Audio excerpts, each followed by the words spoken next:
ክቡራን የሐሳብ ገበታ ቤተሰቦች ሀገረ ካኦፒ በሚል ርዕስ በአቶ ልደቱ አያሌው የተዘጋጀውን መጽሐፍ በትረካ መልክ እንዲህ አቀርበናል።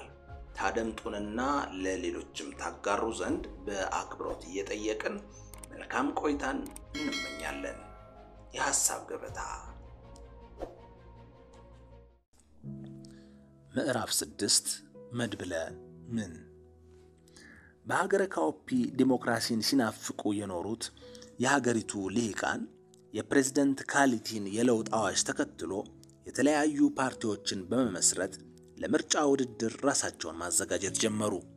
በመቶዎች የሚቆጠሩ ነፃ መገናኛ ብዙሃን በአጭር ጊዜ ተቋቋሙ። ሀገሪቷ በታሪኳ አይታው በማታውቀው መጠን የአስተሳሰብ ብዝሃነት መናኸሪያ ሆነች። ስድብና ትችትን ያለዩ አስተሳሰቦች በሰፊው መናኘት ጀመሩ። በጋዜጣ ላይ የተጻፈና በሬዲዮ የተነገረ ሁሉ እውነት መስሎ የሚታየው የሀገሪቱ ህዝብም አስተውሎና አጣርቶ በጎውን ከክፉ መለየት የማይችልበት ውዥንብር ውስጥ ገባ። የሀገረ ካኦፒ ህዝብ ብዛት 12 ሚሊዮን፣ በውስጧ የሚገኙ ብሔረሰቦች ቁጥርም 15 ብቻ ቢሆንም በአጭር ጊዜ ውስጥ 14 የብሔረሰብ 20 አማራጭ ሐሳቦችን መሰረት ያደረጉ በጥቅሉ 34 የፖለቲካ ፓርቲዎች ተቋቋሙ። ስለ ብሔረሰብ ፖለቲካ ተወርቶ በማያውቅበት ሀገር በዚህ መጠን የብሔረሰብ ፓርቲዎች በአንድ ጊዜ መቋቋማቸውም ለብዙዎች ያልተጠበቀና አስደንጋጭ ክስተት ሆነ። በዚህም ምክንያት አንዳንዶች ህዝቡ መድብለ ፓርቲ እንጂ መድብለ ጎሳ መች ጠየቀ የሚል ትችት አቀረቡ። ከ15ቱ ብሔረሰቦች ውስጥ በብሔረሰብ ስም ፓርቲ ያላቋቋመው የካኦፒ ብሔረሰብ ብቻ ሆነ። ካኦፒያውያን ቋንቋቸው የሀገሪቱ ብሔራዊ ቋንቋ ስለሆነ ሀገሪቱም የምትጠራው በእነሱ ጎሳ ስም ስለሆነና በራሳቸውና በሀገረ ካኦፒ ዜግነት መካከል የማንነት ልዩነትና ግጭት አለ ብለው ስለማያምኑ የብሔረሰብ ፓርቲ ማቋቋም አላስፈለጋቸውም። የብሔረሰብ ፖለቲካንም ኋላ ቀርነት ነው ብለው ስለሚያምኑ አብዝተው ይጸየፉታል። በዚህም ምክንያት አብዛኛዎቹ የካኦፒ ብሔረሰብ ተወላጆች የተደራጁት ርዕዮተ ዓለምን መሰረት አድርገው የተለያዩ የብሔረሰብ ተወላጆችን በውስጣቸው አኳተው በተቋቋሙት ፓርቲዎች ሆነ። ከተቋቋሙት 34 ፓርቲዎች ውስጥ ከፍተኛ የህዝብ ድጋፍ አግኝተው በዋናነት ተጠናክረው መውጣት የቻሉት ግን 5 ፓርቲዎች ብቻ ሆኑ።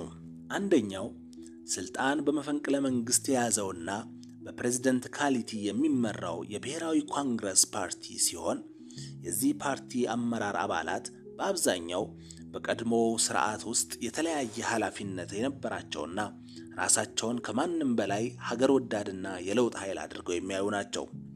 የነፃ ገበያ ስርዓትንና ለአስተዳደር አመቺ የሆነ መልክዓ ምድራዊ የፌደራል አደረጃጀትንም ይደግፋሉ። ሁለተኛው የሀገረ ካኦፒ ሊበራል ፓርቲ ሲሆን የዚህ ፓርቲ አመራሮች በአብዛኛው በከፍተኛ ደረጃ የተማሩና በብዙ አጀንዳዎች ላይ ለዘብተኛ የሚባል አቋም የሚያራምዱ ናቸው። ፓርቲው ከሁሉም ፓርቲዎች በላይ የተለያየ ብሔረሰብ ማንነት ያላቸው ዜጎች በብዛት ተካተው የሚገኙበትም ነው። የፖለቲካ ዋና አጀንዳቸው ለማህበራዊ ፍትህ ተገቢ ትኩረት የሚሰጥ የሊበራል ዲሞክራሲን ርዕዮት ማራመድ ነው። ሀገራዊ ብሔርተኝነትንም ሆነ የብሔረሰብ ፖለቲካን የማይደግፉና አማካይ በሆነ የመቻቻል ፖለቲካ የሚያምኑ ናቸው። የዚህ ፓርቲ መሪም ለረጅም ዓመታት የዓለም ባንክ ዳይሬክተር ሆና በአሜሪካን ሀገር የኖረችው ታዋቂዋ ኢኮኖሚስት ራኬሎ ሆሳ ነች። ሶስተኛው የሊኳር ህዝብ ፌዴራሊስት ንቅናቄ ነው። የዚህ ፓርቲ አመራሮች የሊኳር ብሔረሰብ ተወላጆች ሲሆኑ የሊኳር ህዝብ በቁጥር ከሁሉም ብሔረሰቦች የበለጠና በውስጡም 6 ንዑስ ጎሳዎችን አቅፎ የያዘ ነው።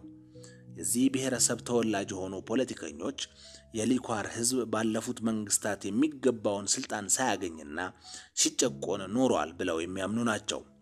ዋናው የተቋቋሙበት የፖለቲካ ጥያቄም የሊኳር ህዝብ የራስ ገዝ አስተዳደር እንዲኖረው ለማድረግ ነው። የሊኳር ህዝብ በሀገሪቱ ከሚገኙት ብሔረሰቦች የበለጠ ቁጥር ያለው ስለሆነ ይህን ህዝብ ወክላለሁ የሚለው ፌደራሊስት ፓርቲው ጠንካራ ተፎካካሪ ሆኖ ለመከሰት ችሏል። ይህ ፓርቲ የህዝብ ቁጥር ብዛትን ዋና የስልጣን መያዣ መሳሪያ አድርጎ የሚያይ በመሆኑ አንድ ሰው አንድ ድምጽ የሚል መፈክርን አብዝቶ የሚያቀነቅን ነው። የንቅናቄው መሪ ፕሮፌሰር ጃሊቦላ ካያ ሲሆን ከ30 ዓመት በላይ በሀገረ ካኦፒ ዩኒቨርሲቲ የማህበራዊ ሳይንስ ፕሮፌሰር ሆኖ የሰራና በሀገሪቱ በተከሰተው የፖለቲካ ለውጥ ለመጀመሪያ ጊዜ የፖለቲካ ተሳትፎ ለማድረግ የወሰነ ታዋቂ ምሁር ነው። አራተኛው የሀገረ ካኦፒ አንድነት ድርጅት ነው። የዚህ ፓርቲ አብዛኛዎቹ አመራሮች ቀደም ሲል በመፈንቅለ መንግስት ከስልጣን የወረደው መንግስት አካልና ደጋፊ የነበሩ ሰዎች ናቸው። በቁጥር የበዙት የዚህ ድርጅት አባላትም የካኦፒ ብሔረሰብ ተወላጆች ናቸው። ከፍተኛ የሀገር ፍቅር ስሜት አለን ብለው የሚያምኑ፣ ፌዴራላዊ አደረጃጀትን የሚቃወሙና አህዳዊ የመንግስትን አደረጃጀትን የሚደግፉም ናቸው። ከሁሉም በላይ የብሔረሰብና የሃይማኖት ፓርቲዎች በሀገሪቱ እንዲኖሩ መፈቀድ የለበትም ብለው ያምናሉ። የመገንጠል ጥያቄ ማንሳትም በሀገር ክህደት የሚያስጠይቅ ወንጀል ተደርጎ መታየት አለበት የሚል የሀገራዊ ብሔርተኝነት አቋም ያላቸው ናቸው። ስልጣናችንን በመቀማት ክህደት ፈጽሞብናል ብለው በማመንም በፕሬዝዳንት ካሊቲ ላይ ከፍተኛ ጥላቻ የሚታይባቸው ናቸው። የድርጅቱ መሪም ላለፉት 10 ዓመታት የሀገር ውስጥ ምክትል ሚኒስትር የነበረው ሶሺያ ባርሌቦ ነው። አምስተኛው የማሎኮቫ ህዝብ ነፃ አውጪ ድርጅት ነው። የዚህ ድርጅት አመራሮች የተማሩ የማሎኮቫ ብሔረሰብ ተወላጆች ሲሆኑ ዋና የፖለቲካ ዓላማቸውም ራሳቸውን ከሀገረ ካኦፒ ገንጥለው ማሎኮቫ የሚባል ነፃ ሀገር መመስረት ነው። የማሎኮቫ ብሔረሰብ በህዝብ ቁጥር ብዛት 4ኛ ደረጃ ላይ የሚገኝ ነው። የነፃ አውጪ ድርጅቱ የማሎኮቫ ብሔረሰብ በሃይማኖትም ሆነ በባህል ከሌሎቹ የሀገረ ካኦፒ ህዝቦች የተለየ ሆኖ እያለ ያለ ፍላጎቱ በካኦፒ ብሔረሰብ በቅኝ ግዛት ስር እንዲኖር ተገዷል ብለው የሚያምኑ ናቸው። የማሎኮቫ ጎሳ የሚገኝበት አካባቢም የሀገሪቱ ብቸኛ የባህር በር የሚገኝበትና ከፍተኛ የነዳጅ ክምችትና ሌሎች ውድ ማዕድናት በብዛት የሚገኙበት ነው። በዚህም ምክንያት ሀገሪቱ የበለጸገችው ያለ አግባብ የኛን ሀብት በመበዝበዝ ነው የሚል አመለካከት አላቸው። አንዳንድ የዚህ ብሔረሰብ ልሂቃንም ነፃ ሀገር ከመመስረት ይልቅ ተመሳሳይ ሃይማኖትና ባህል ካለው ኪያሲቲ ከተባለው የጎረቤት ሀገር ጋር ብንቀላቀል ይሻላል የሚል አቋም አላቸው። የነፃ አውጪው ድርጅት መሪም በአክራሪ የብሔረሰብ ብሔርተኛነቱ የሚታወቀው፣ የሀገሪቱን ሰንደቅ ዓላማና ብሔራዊ መዝሙር የሚጠየፈው፣ የሀገረ ካኦፒ ዜጋ አይደለሁም ብሎ በአደባባይ የሚናገረውና በኃይል የትግል አማራጭ የሚያምነው ባርኖቢያ ዳውራ ነው። ከነዚህ 5 ድርጅቶች ውጪ በርካታ ራሳቸውን በርዕዮተ ዓለምና በብሔረሰብ ማንነት ያደራጁ የፖለቲካ ፓርቲዎች የተቋቋሙ ቢሆኑም በተናጠል ያላቸው ድጋፍ ግን እዚህ ግባ የሚባል አይደለም። እያንዳንዳቸው በህዝቡ ውስጥ ያላቸው ድጋፍ በአንድ ላይ ቢደመር ግን እነሱም ከባድ ተፎካካሪ መሆን የሚችሉ ናቸው። ከነዚህ ፓርቲዎች ውስጥ 14ቱ የብሔረሰብ ስያሜ ይዘው የተቋቋሙት ፓርቲዎች እንወክለዋለን በየሚሉት ብሔረሰብ ዘንድ ቀላል የማይባል ተቀባይነት ማግኘታቸው ለብዙዎች ያልተጠበቀና አስገራሚ ሆኗል።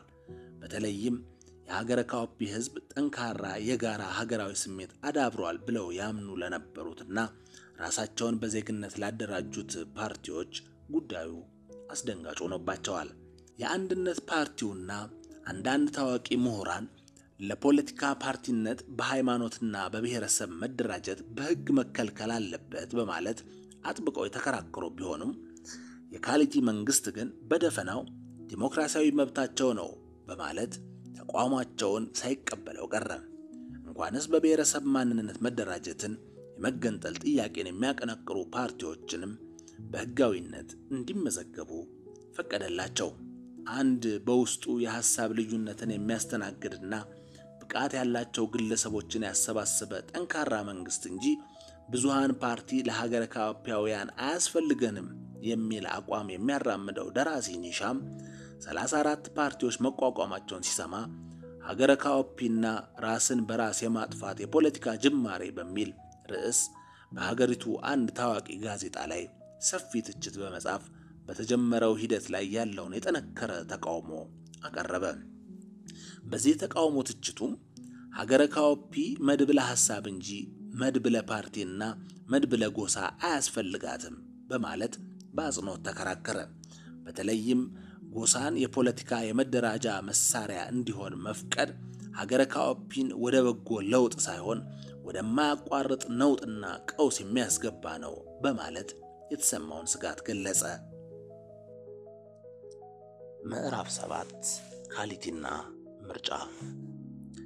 ሀገረ ካኦፒን ወደ መዋቅራዊ ዲሞክራሲ ለማሸጋገር የተለየ ተቋም ባያቋቁምም ፕሬዝዳንት ካሊቲ በራሱ መንገድ ህዝቡንና የውጭውን ዓለም ያስደመመ የምርጫ ዘመቻ ፉክክር እንዲጀመር አደረገ። የፖለቲካ ምህዳሩን እንከን የለሽ ሊባል በሚችል መጠን ክፍትና ነፃ አደረገው። የሀገሪቱ ህዝብም በታሪኩ ለመጀመሪያ ጊዜ የሚፈልገውን ፓርቲ እየደገፈ የአደባባይ ሰላማዊ ሰልፎችን በማካሄድ በመራጭነትና በተመራጭ እጩነት በመመዝገብ በነፃነትና በስፋት መሳተፍ ቻለ። ፓርቲዎችም ያለምንም ተጽዕኖ በየመገናኛ ብዙሃኑ እየቀረቡ መወያየትና መከራከር ባሻቸው ቦታና ጊዜ ሁሉ ተገኝተው ህዝቡ እንዲመርጣቸው መቀስቀስ ጀመሩ። ዓለም አቀፍ የምርጫ ታዛቢዎችና ጋዜጠኞችም ታሪካዊውን ምርጫ ለመታዘብ ወደ ሀገሪቱ ዋና ከተማ ወደ ማዮ በስፋት ገቡ። ምርጫው ቃል በተገባው መሰረት ነፃና ፍትሃዊ ሆኖ ከተፈጸመም ፕሬዝዳንት ካሊቲ የዓመቱ የሰላም የኖቤል ሽልማትን ሊያሸንፍ እንደሚችል የብዙዎች ግምት ሆነ። በምርጫ ዘመቻው ወቅት የፕሬዝዳንት ካሊቲ ፓርቲ በአንድ በኩል የመንግስት ተቋማትንና ሀብትን በበላይነት የተቆጣጠረ በመሆኑ በሌላ በኩል የሀገሪቱን አንድነት አስጠብቆ ለማስቀጠል የሚችልና የህዝቡን የዘመናት የለውጥ ጥያቄ የተቀበለ ኃይል ተደርጎ በመታየቱ በአጭር ጊዜ ውስጥ ከሁሉም ፓርቲዎች በላይ ተጠናክሮ መውጣት ቻለ።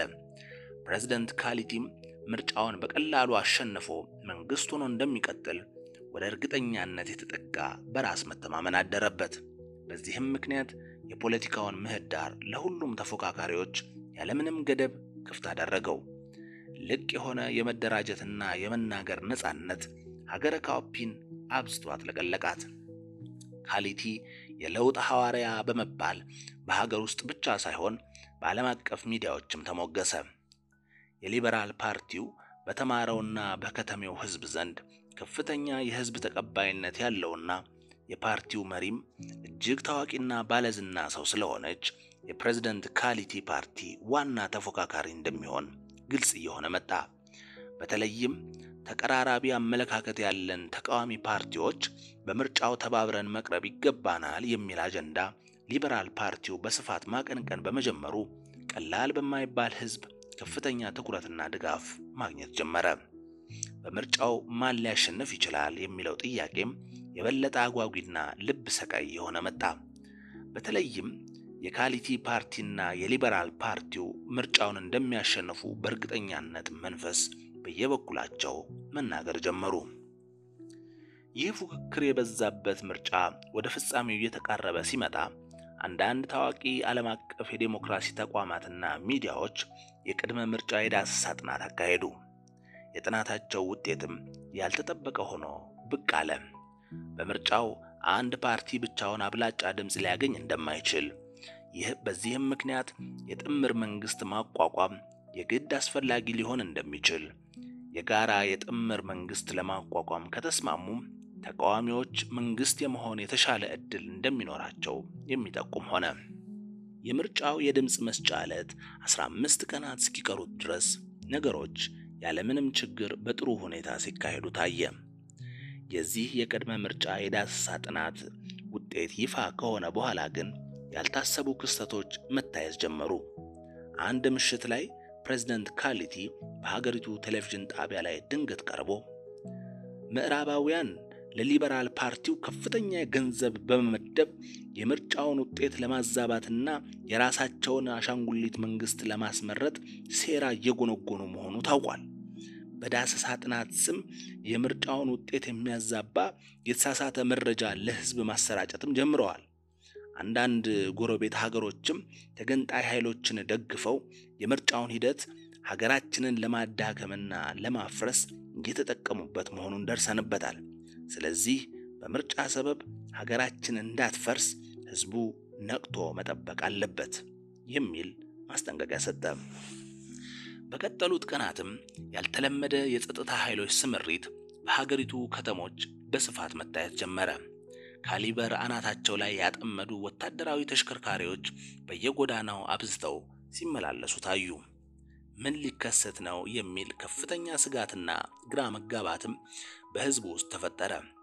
አብዛኛው ህዝብም የካሊቲን ንግግርና ስጋት ያለምንም ጥርጣሬ እውነት አድርጎ ስለወሰደው የበለጠ ከካሊቲ ጎን ለመቆምና ሀገሩን ከውጭ ኃይሎች ሴራ ለመከላከል ተነሳሳ። በቅድመ ምርጫው የግምት ውጤት ተቃዋሚዎች የማሸነፍ ዕድል ሊኖራቸው እንደሚችል ከተነገረ በኋላ የሊበራል ፓርቲው አጋር ሊሆኑት የሚችሉትንና በሐሳብ ዙሪያ የተደራጁትን ፓርቲዎች የማግባባት ሥራ በስፋት ጀመረ። በዚህም ምክንያት የፕሬዝዳንት ካሊቲ መንግስት በምርጫው ልሸነፍ እችላለሁ የሚል ስጋትና ድንጋጤ የበለጠ እያደረበት መጣ። ቀደም ሲል አሳድሮት በነበረው የራስ መተማመን መዘናጋት እንደሌለበት በማመንም ተቃዋሚዎቹን ለመከፋፈልና የነሱ ደጋፊ የሆነውን ህዝብ ውዥንብር ውስጥ ለማስገባት የሚያስችለውን የተጠና ስልት መጠቀም ጀመረ። የድምጽ መስጫው ዕለት እየተቃረበ ሲመጣም ሁኔታዎች የበለጠ ስጋት ፈጣሪ የሆኑ መጡ።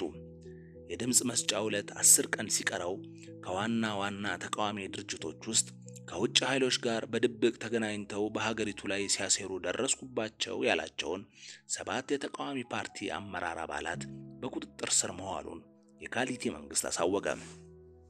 የሊበራል ፓርቲው ፕሬዝዳንት ራኬሎ ሆሳ የምዕራባውያን ተልእኮ አስፈጻሚ ናት የሚል ሰፊ የፕሮፓጋንዳ ዘመቻ ተከፈተባት። ከዓለም ባንክ ባለስልጣንነት ለቃ በምርጫው ለመሳተፍ ወደ ሀገሯ የመጣችውም የሲአይኤን ተልእኮ ይዛ እንደሆነ ተደርጎ ተወራባት። እሷን የሚያጥላላና የምዕራባውያን ጉዳይ አስፈጻሚ አድርጎ የሚከስ የፈጠራ ዶክመንተሪ ፊልም ተሰርቶም በመንግስት ቴሌቪዥንና ሬዲዮ ጣቢያዎች በስፋት ተሰራጨ። አንድ አመሻሽ ላይም የኔ አባት በቴሌቪዥኑ መስኮት ብቅ ብሎ የውጭ ኃይሎች በሀገሪቱ የውስጥ ጉዳይ ጣልቃ በመግባት ችግር እየፈጠሩ እንደሆነና የሀገሪቱ መከላከያ ሰራዊት የሀገሪቱን ደህንነት ለማስጠበቅ በከፍተኛ ተጠንቀቅ ላይ እንደሚገኝ መግለጫ ሰጠ። የተለዩ አስጊ ሁኔታዎችን በአካባቢው ከታዘበም ህዝቡ ለሀገሪቱ የጸጥታ ተቋማት ጥቆማ በማቅረብ ትብብር እንዲያደርጉ አሳሰበ። በርካታ የተቃዋሚ ፓርቲ የምርጫ ተወዳዳሪዎችም በመንግስት የጸጥታ ኃይሎች ማስፈራራት እየተፈጸመባቸው መሆኑን በይፋ አሳወቁ። አብዛኛዎቹ የፖለቲካ ፓርቲዎችም በስልጣን ላይ ያለው መንግስት ለህዝብ የገባውን ቃል በመካድ ምርጫውን በአፈና ለማሸነፍ እየሞከረ እንደሆነ መግለጫ ወጡ። አንዳንዶቹም ድሮንም የጋራ የሽግግር መንግስት ማቋቋም ሲገባን ወታደራዊ መንግስትን አምነን ወደ ምርጫ መግባታችን ስህተት ነበር፣ አሁንም የምርጫው ቀን ሊተላለፍና አስተማማኝ የሽግግር መፍትሄ ሊፈለግ ይገባል በማለት መግለጫ ሰጡ። በርካታ የውጭ መንግስታትም መንግስት ከአፈና ድርጊቱ ተቆጥቦ ምርጫውን ነፃና ፍትሃዊ ለማድረግ የገባውን ቃል እንዲያከብር ማሳሰብ ጀመሩ። የሊበራል ፓርቲው በሰጠው መግለጫ የካሊቲ መንግስት የጀመረውን የአፈናና የስም ማጥፋት ድርጊት በጥብቅ ካወገዘ በኋላ ነገር ግን የትኛውም አይነት ተጽዕኖ ቢፈጸም ፓርቲዎችና ህዝቡ በዚህ የመንግስት የሴራ ድርጊት ተደናግጠው በምርጫው ከመሳተፍ ወደ ኋላ በማለት ትግሉን የሚጎዳና መንግስትን የሚጠቅም ስህተት እንዳይሰሩ አጥብቆ አስጠነቀቀ። በምርጫው ዙሪያ የሚታየው ስጋትና የተቃውሞ ጫጫታ የበረታ ቢመጣም የፕሬዝዳንት ካሊቲ መንግስት ግን ተጽዕኖውን አጠናክሮ ገፋበት። የድምጽ መስጫው ቀን 1 ሳምንት ሲቀረውም ሌሎች ተጨማሪ 12 የተቃዋሚ ፓርቲ አመራሮች በተመሳሳይ ክስ በቁጥጥር ስር መዋላቸው ተገለጸ። ይህ በሆነ በማግስቱም የአንድነት ድርጅቱ፣ የማሎኮቫ ህዝብ ነፃ አውጪ ድርጅትና ሌሎች 5 አነስተኛ ፓርቲዎች ራሳቸውን ከምርጫው ሂደት ማግለላቸውን አሳወቁ። ህዝቡ በምርጫው እንዳይሳተፍም በግልጽ መቀስቀስ ጀመሩ። የሊበራል ፓርቲው፣ የሊኳር ህዝብ ፌዴራሊስት ንቅናቄና ሌሎች ፓርቲዎች ግን መንግስት አፈናውን እንዲያቆም ጠይቀው ነገር ግን በተጽዕኖ ውስጥም ሆነው ቢሆን ፓርቲዎችም ሆኖ ህዝቡ በምርጫው ከመሳተፍ ወደ ኋላ እንዳይሉ በምርጫው ለመሳተፍ በስልጣን ላይ ያለውን የካሊቲ መንግስት የበለጠ የሚጠቅም እንደሚሆን በመግለጽ ተማጸኑ። ይህ የተከፋፈለ የተቃዋሚ ፓርቲዎች አቋም በህዝቡም ውስጥ ያሳሰብ መከፋፈል ፈጠረ። ግማሹ ህዝብ ድምጽ ለመስጠት፣ ግማሹ ደግሞ ላለመስጠት ወሰነ። የሊበራል ፓርቲው በምርጫው አለመሳተፍ በኳሊቲ ወጥመድ ውስጥ መውደቅና ራስን የሚጎዳ ስህተት መሆኑን አጥብቆ ቢያሳስብም አንዳንዶቹ ፓርቲዎች ስጋቱን ሊጋሩት አልቻሉም። ፓርቲዎችና ህዝቡ በዚህ አይነቱ ያስተሳሰብ መከፋፈል ላይ ያሉ የድምጽ መስጫው ዕለት ደርሶ ምርጫው ተካሄደ። በድምጽ መስጫው ዕለት የምርጫ ካርድ ካወጣው ህዝብ ውስጥ 40% የሚሆነው ከምርጫው ራሳቸውን ያገለሉትን ፓርቲዎች ቅስቀሳ በመቀበል ድምጽ እንዳልሰጠ ታወቀ። ድምጽ ያልሰጡት ሰዎችም አብዛኛዎቹ የተቃዋሚው ኃይል ደጋፊዎች እንደሆኑና የካሊቲ ደጋፊዎች ግን በነቂስ በመውጣት ድምጻቸውን እንደሰጡ ታወቀ። የሚያስገርመው ከምርጫው በኋላ የተሰራጨው አንድ የጥናት ውጤት እንዳሳየው በምርጫው ዕለት ድምጽ ከሰጡት መራጮች ውስጥ 75% የሚሆኑት ሴቶች መሆናቸው ታወቀ።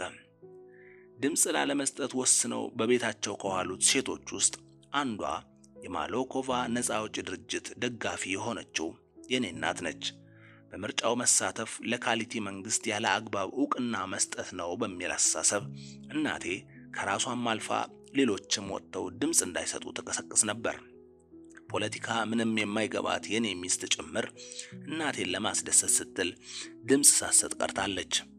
እናቴ መንግስትን በመፍራት በብዛት ወጥተው ድምጽ የሰጡትና የካሊቲን መንግስት የመረጡት ሴቶች ናቸው በማለት አብዝታ ወቀሳ ታቀርብ ነበር። አባቴ በምርጫው ዕለት ድምጽ የሰጠ መሆኑን ባውቅም ማንን እንደመረጠ ብጠይቀውም መልስ ሊሰጠኝ አልፈለገም። በምርጫው ያለ መሳተፍን ውሳኔ ግን አጥብቆ እንደሚቃወምና ስህተት ነው ብሎ እንደሚያምን በግልጽ ይናገር ነበር። በዚህ የአቋም ልዩነታቸው ምክንያትም አባቴና እናቴ አብዝተው ተዋዛግበዋል። እኔ ግን በምርጫው መሳተፍ አስፈላጊ መሆኑን ከማመኔም በላይ የሊበራል ፓርቲው አቋም የተሻለ መስሎ ስለታየኝ ድምፄን የሰጠሁት ለሊበራል ፓርቲው ነው። ይሁንና የሀገሪቱን ፖለቲካ በተመለከተ በአባቴና በእናቴ መካከል ይጠናከር የመጣውን ቅራኔና ለመግባባት ስታዘብ ምርጫውን እንደ መፍትሄ አማራጭ ሳይሆን እንደ አንድ ከፋፋይ ሂደት እንዳየው አድርጎኛል። ከ40 ዓመት በላይ በሚያስቀና ትዳር በፍቅር አብረው የኖሩትን አባትና እናቴን ሰላም የነሳና የከፋፈለ ምርጫ ሀገሪቱን ወደ በጎ አቅጣጫ ያስገባታል ብዬ ለማመንም ተቸገርኩ። በድምጽ መስጫው ቀን አመሻሽ ላይ ከምርጫ ኮሚሽኑ ቀድሞ ፕሬዝዳንት ካሊቲ በሰጠው መግለጫ ምርጫው ያለምንም ችግር በሰላም ሲካሄድ እንደዋለና እሱ የሚመራው ብሔራዊ ኮንግረስ ፓርቲም 55% የፓርላማ መቀመጫ በማግኘት ምርጫውን እንዳሸነፈ አሳወቀ። ለሀገሪቱ ደህንነት ሲባልም ከዚያ ዕለት ጀምሮ ለመጪዎቹ 3 ወራት በሀገሪቱ ምንም አይነት የአደባባይ ስብሰባና ሰልፍ ማካሄድ መከልከሉን አወጀ። በብዙ የምርጫ ታዛቢዎች ሪፖርት ላይ እንደተገለጸው በእርግጥም በድምጽ መስጫው ዕለት የጎላ የማጭበርበር ድርጊት አልተፈጸመም። ነገር ግን በርካታ የተቃዋሚ ደጋፊዎች ድምጽ ሳይሰጡ በመቅረታቸው ምክንያት መንግስት ምርጫውን በቀላሉ ሊያሸንፍ ችሏል። በኋላም ላይ የተካሄዱ ጥናቶች እንዳሳዩት የተቃዋሚው ደጋፊ በድምጽ መስጫው ዕለት ወጥቶ ለሚደግፋቸው ተቃዋሚ ፓርቲዎች ድምጽም ሰጥቶ ቢሆን ኖሮ የብሔራዊ ኮንግረስ ፓርቲ ከ35% የበለጠ የፓርላማ መቀመጫ ለማሸነፍ ዕድል አልነበረውም። ምክንያቱም በሀገር ደረጃ የምርጫ ካርድ ካወጡት ዜጎች ውስጥ ለካሊቲ ፓርቲ ድምጽ የሰጠው ህዝብ ቁጥር ከአጠቃላዩ መራጭ ህዝብ ከ35% ያነሰ በመሆኑ ነው። ካሊቲ ተቃዋሚዎቹንና ደጋፊዎቻቸውን ወደ ተሳሳተ አቋም ለመግፋት የተጠቀመበት ስልት በቀላሉ ስለሰራለት የድምጽ መስጠቱን ሂደት ማጭበርበር ሳያስፈልገው አብላጫ ድምጽ ያገኘ አሸናፊ ይሆናል በሚለው የሀገሪቱ የምርጫ ስርዓት መሰረት በአናሳ ድምጽ ምርጫውን በቀላሉ ለማሸነፍ በቃ። ሶስቱ ፓርቲዎች አስቀድመው ራሳቸውን ከምርጫው ባያገሉና የምርጫ ካርድ ያወጣው ህዝብ በሙሉ ድምጽ ሰጥቶ ቢሆን ኖሮ ግን የካሊቲ ፓርቲ አብላጫ መቀመጫ የማሸነፍ ዕድል አልነበረውም። በምርጫው ማግስት ሁሉም ተቃዋሚ ፓርቲዎች በምርጫው ዋዜማ የተፈጸሙትን ህገወጥ ድርጊቶች በመዘርዘር የምርጫው ውጤት ውድቅ እንዲደረግና ድጋሚ ምርጫ እንዲካሄድ ጠየቁ። መንግስት ይህንን ጥያቄ ካልተቀበለውም ህዝቡ በአደባባይ ወጥቶ ተቃውሞውን እንዲገልጽ ጥሪ ያቀረቡ። የምርጫ ታዛቢዎች በበኩላቸው በቅድመ ምርጫው ወቅት የምርጫውን ሂደት ያወኩ ህገወጥ ድርጊቶች በመንግስት በኩል መፈጸማቸውን አጋለጡ። ነገር ግን የድምጽ መስጫው ዕለት ያለምንም ችግር በነጻነትና በሰላም እንደተካሄደ አሳወቁ።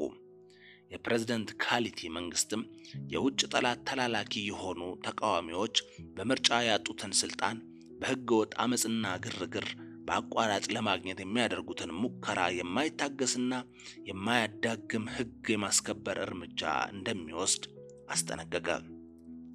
እየታየ ባለው የፖለቲካ ውጥረት ስጋት ያደረባቸው የውጭ መንግስታትና ድርጅቶችም በበኩላቸው በቅድመ ምርጫው የታዩ ተጽዕኖዎች ተገቢ እንዳልነበሩ ገልጸው በአጠቃላይ ግን ሀገሪቱ ለመጀመሪያ ጊዜ ባካሄደችው በዚህ ምርጫ የተገኘው ውጤት አበረታች በመሆኑ ሁሉም ኃይሎች ከግጭት ተግባር እንዲቆጠቡና የምርጫውን ውጤት በጸጋ እንዲቀበሉ ተማጸኑ።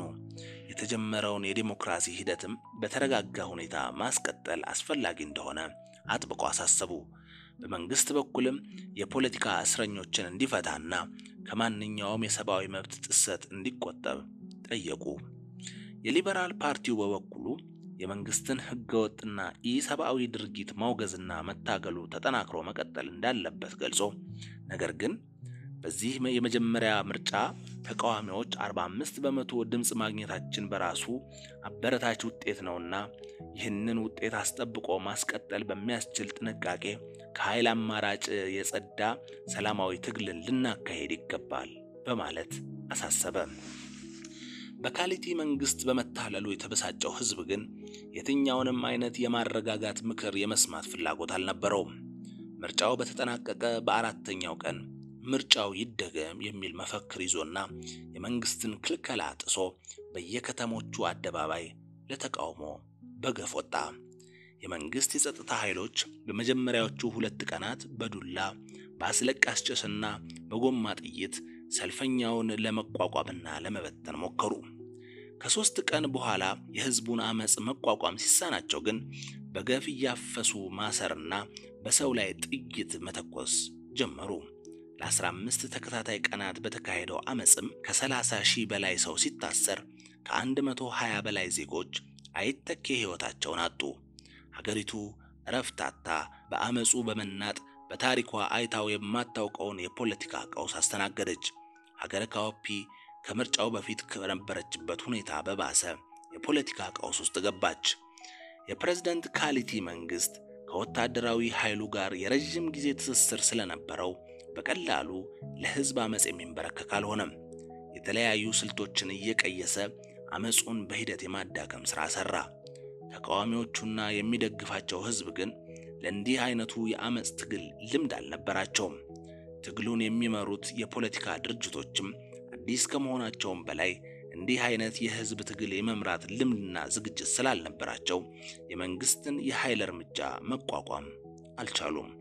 በመካከላቸውም የተፈጠረ የሐሳብም ሆነ የድርጅት የትግል ትብብር አልነበረም። ህዝቡ ያለው ዝቅተኛ የንቃተ ህሊና ደረጃም ከተከፋፈለው የፓርቲዎቹ አቋም መካከል የትኛው ትክክልና ጠቃሚ እንደሆነ ለይቶ ለማወቅ አላስቻለውም። ስለዚህ የህዝቡ አመጽ በስሜት እንጂ በተቀናጀ በተጠናና በበቂ ዝግጅት የሚካሄድ ስላልነበር በሂደት እየተዳከመ መጣ። ከ20 ቀናት በኋላም ወታደራዊ ኃይሉ ሁሉን ነገር በቁጥጥሩ ስር ማዋል ቻለ። አብዛኛዎቹ የተቃዋሚ ፓርቲዎቹ አመራሮችም በየተራ እየታደኑ ታሰሩ። በተፈጠረው የፖለቲካ መቃወስ ምክንያት ሀገረ ካኦፒ በታሪኳ አይታው በማታውቀው መጠን የዓለምን ትኩረት ሳበች።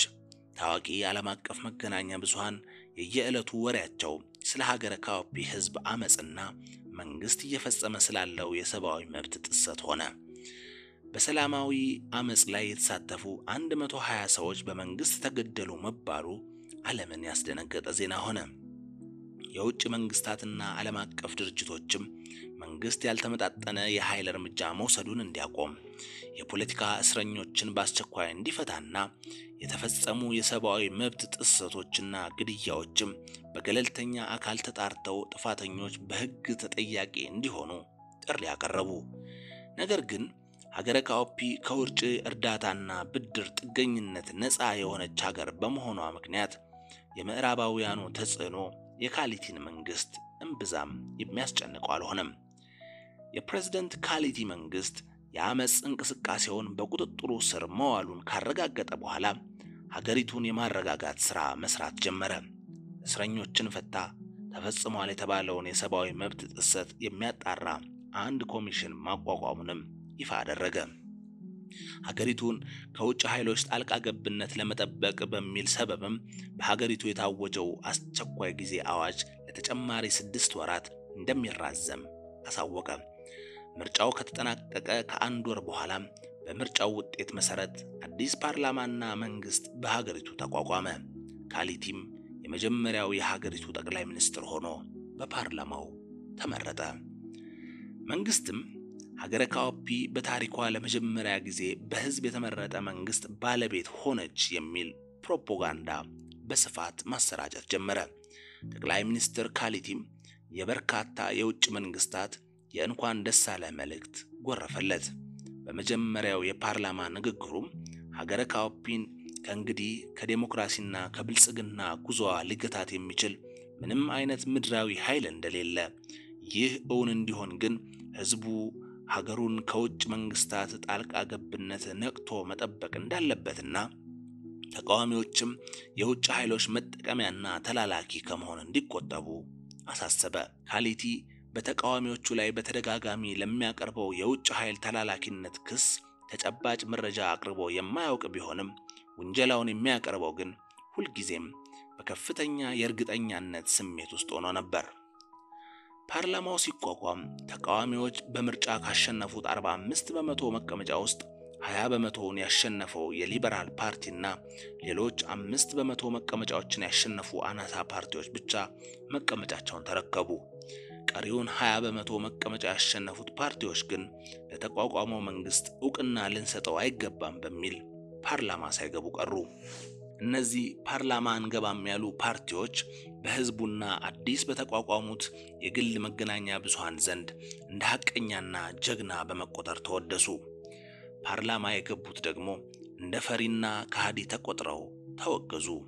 ውዳሴውም ሆነ ውግዘቱ በዋናነት የሚመራው ከፓርቲዎች በላይ ነፃ ናቸው በሚባሉት የግል መገናኛ ብዙሃንና በውጭ ሀገራት በሚኖሩ የሀገረ ካኦፒ ተወላጆች ሆነ።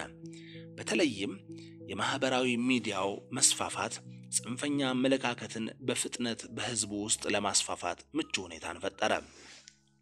ፓርላማው ከተቋቋመ በኋላ ሀገረ ካኦፒ አንጻራዊ መረጋጋት የሰፈነባት ብትመስልም ሰላሟ ግን ብዙም መሰንበት አልቻለም። የተፈጠረው የፖለቲካ ቀውስ የተረጋጋው በውይይትና በድርድር ሳይሆን በአፈና ስለሆነ የህዝቡ ብሶትና ተቃውሞ ውስጡን እየተንተከተከ መቀጠሉ አልቀረም።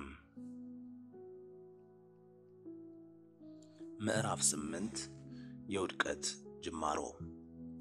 ፓርላማው ተቋቁሞ ስራ ከጀመረ በኋላ ከሊበራል ፓርቲው ውጭ ያሉት የሶስቱ ትልልቅ ፓርቲዎች አመራሮች ወደ ጎረቤት ሀገራት ተሰደው መውጣታቸው ተሰማ። የእነዚህ 3 ፓርቲዎች አመራሮችም በ3 የተለያዩ የጎረቤት ሀገሮች ሆነው በጠቅላይ ሚኒስትር ካሊቲ መንግስት ላይ ጦርነት ማወጃቸውን ይፋ አደረጉ። ህዝቡ ትግላቸውን በመቀላቀል ድጋፍ እንዲሰጣቸውም ጥሪ ያቀረቡ። መንግስትን በጦርነት ከስልጣን ለማውረድም ከ6 ወር በላይ ጊዜ እንደማይወስድባቸው አሳወቁ። በካሊቲ መንግስት ተከደናል ብለው ያመኑት የሀገሪቱ ወጣቶችም በመፈንቅለ መንግስት ለስልጣን የበቃን ወታደራዊ ኃይል በጠመንጃ እንጂ በምርጫና በሰላማዊ ትግል ማሸነፍ አይቻልም ብለው በማመን ከሀገሪቱ እየወጡ የትጥቅ ትግሉን በገፍ መቀላቀል ጀመሩ። የሀገሩ ወሬ ሁሉ ከጥቂት ወራት በፊት ከነበረበት የምርጫ ፉክክር ወጥቶ ስለ ታጣቂዎች መጠናከርና ግስጋሴ መጀመር ሆነ። የሊበራል ፓርቲው ወደ ጦርነት መግባትን አጥብቆ በመቃወም ሰላማዊ ትግሉን አጠናክሮ መቀጠል እንደሚሻል ደጋግሞ ቢያሳስብም ብዙም ሰሚ አላገኘም። እንዲያውም ውጤት ማምጣት የሚያስችለውን የትጥቅ ትግል ያዘናጋል ተብሎ ስለታሰበ ከፍተኛ ውግዘት ደረሰበት። የፓርቲው ፕሬዝዳንት ራኬሎ ሆሳም ከብዙ አቅጣጫ አርፈሽ ተቀመጭ የሚል ጫና በዛባት። የሲአይኤ ቅጥረኛ ናት የሚለውን የመንግስት የፈጠራ ክስ ጽንፈኛዎቹ ተቃዋሚዎችና መገናኛ ብዙሃኑ ተቀብለው በማራገብ ከፍተኛ የስም ማጥፋት ዘመቻ አካሄዱባት። በአጭር ጊዜም የህዝቡን እምነትና ድጋፍ በከፍተኛ መጠን እያጣች መጣች። ይህ ሁሉ ግን ራኬሎ ሆሳን አቋሟን አላስቀየራትም። ሰላማዊ ትግሉን አጠናክረን ከመቀጠል ውጪ የጦርነት አማራጭ አያዋጣንም፣ 120 ሰዎች ተገደሉ ብለን በሰላማዊ ትግሉ በተስፋ መቁረጥ የ100 ሺዎችን ህይወት የሚጠይቅ የበለጠ ዋጋ ያስከፍለናል በማለት ተከራከረች። ሰሚ ግን አላገኘችም። ትጥቅ ትግልን የመረጡት 3 ድርጅቶች በአጭር ጊዜ ተጠናክረው መውጣት ቻሉ። ነገር ግን በፖለቲካ አመለካከትና በዓላማ የተራራቁ በመሆናቸው በፉክክር እንጂ በትብብር መስራት አልቻሉም። 3ቱ ታጣቂ ኃይሎች የትግላቸውን መነሻና መደራጃ ቦታ ያደረጉትም 3ቱን የሀገረ ካኦፒ አዋሳኝ የጎረቤት ሀገሮችን ሆነ። የሊኳር ህዝብ ፌዴራሊስት ንቅናቄ የጦር ማዘዣ በርካታ የሊኳር ጎሳ ተወላጆች በሚገኙባትና ሊሞራ በምትባለው ጎረቤት ሀገር ሆነ።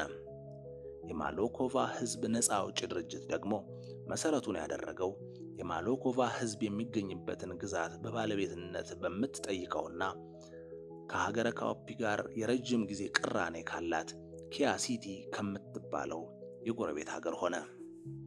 ሶስተኛው የሀገረ ካኦፒ አንድነት ድርጅት የመሸገው ከሀገረ ካኦፒ ጋር ምንም አይነት የጎሳ ትስስር ከሌላት ነገር ግን የሀገሪቱ የቅርብ ወዳጅ ሆና በኖረችውና ሊማኖፖሪ በምትባለው ጎረቤት ሀገር ሆነ። በሀገረ ካኦፒና በሊማኖፖሪ የመሬት አቀማመጥ መካከል ከፍተኛ የከፍታ ልዩነት ስላለ ከሌሎች ጎረቤት ሀገሮች በተለየ በሁለቱ ሀገሮ ህዝቦች መካከል የማንነት ትስስርም ሆነ ቅራኔ አልነበረም። እነዚህ 3 ድርጅቶች በ3 ጎረቤት ሀገሮች እየታገዙ በአጭር ጊዜ ከመጠናከርም አልፈው ወደ ሀገር ውስጥ ዘልቀው እየገቡ መዋጋትና ሰፊ ግዛት መቆጣጠር ጀመሩ። ቀድመው እንደተናገሩትም በጥቂት ወራት ውስጥ መንግስትን አሸንፈው ስልጣን ይይዛሉ የሚለው የህዝቡ ስሜት የበለጠ እየተጠናከረ መጣ። 3ቱ ድርጅቶች ካላቸው የተራራቀ ዓላማና ግብ አኳያ መንግስትን ከጣሉ በኋላ ምን አይነት የተሻለ መንግስት ሊመሰርቱ ይችላሉ የሚለው ጥያቄ ግን በህዝቡ ውስጥ ብዙም ቦታ አላገኘም። ዋናው ነገር የካሃዲውና የጨካኙ የካሊቲ መንግስት መውደቅ ነው በሚል አተያይ ህዝቡ ሁሉንም ታጣቂ ኃይሎች በጅምላ መደገፍን መረጠ። በተለይም የሊበራል ፓርቲው ጦርነቱ ለሀገሪቱ እንደማይበጅና ምናልባትም የሀገሪቱን ህልውና የሚፈታተን አደጋ ወደፊት ይዞ ሊመጣ እንደሚችል የሚሻለው ችግሩን በእርቅና በድርድር መፍታት እንደሆነ ደጋግሞ ቢያሳስብም በመንግስትም ሆነ በአማጽያኑ ዘንድ ሰሚ አላገኘም። እንዲያውም የመንግስትን ዕድሜ ለማራዘም የሚሰራ ነው ተብሎ በ3ቱም ታጣቂ ኃይሎች ተወገዘ። በህዝቡ ውስጥም በጥርጣሬ በመታየቱ ቀደም ሲል የነበረው የህዝብ ድጋፍ በፍጥነት እየቀነሰ መጣ። ጦርነቱ እንዲቆምና ሰላም እንዲመጣ የሚጠይቁ ሰላማዊ ሰልፎችንም በተደጋጋሚ ቢጠራም የህዝቡ ድጋፍ እዚህ ግባ የሚባል አልሆነም። በሂደትም የራሱ አባላትና ደጋፊዎች ሳይቀሩ እየተውት የትጥቅ ትግል የሚያካሂዱትን ታጣቂ ኃይሎች መቀላቀል ጀመሩ። ታጣቂ ኃይሎቹ በ6 ወር ውስጥ መንግስት መሆን ባይችሉም በ1 ዓመት ጊዜ ውስጥ 1/3ኛውን የሀገሪቱን ግዛት መቆጣጠር ቻሉ። በጦርነቱ ምክንያት የሚያልቀው ህዝብ ቁጥርም በዚያው መጠን ከፍተኛ እየሆነ መጣ።